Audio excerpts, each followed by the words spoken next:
بسم اللہ الرحمن الرحیم، شروع اللہ کے نام سے جو بڑا مہربان نہایت رحم والا ہے۔ وَلُوطًا إِذْ قَالَ لِقَوْمِهِ إِنَّكُمْ لَتَأْتُونَ الْفَاحِشَةَ مَا سَبَقَكُمْ بِهَا مِنْ أَحَدٍ مِّنَ الْعَالَمِينَ۔ اور لوط کو یاد کرو جب انہوں نے اپنی قوم سے کہا کہ تم عجب بے حیائی کے مرتکب ہوتے ہو، تم سے پہلے اہل عالم میں سے کسی نے ایسا کام نہیں کیا۔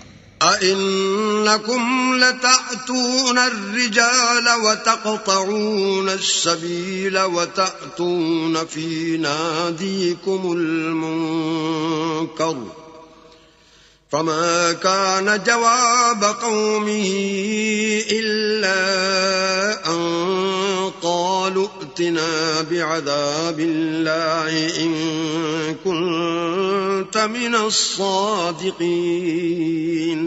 کیا تم لذت کے ارادے سے لونڈوں کی طرف مائل ہوتے اور مسافروں کی رہزنی کرتے ہو اور اپنی مجلسوں میں ناپسندیدہ کام کرتے ہو؟ تو ان کی قوم کے لوگ جواب میں بولے تو یہ بولے کہ اگر تم سچے ہو تو ہم پر عذاب لے آؤ۔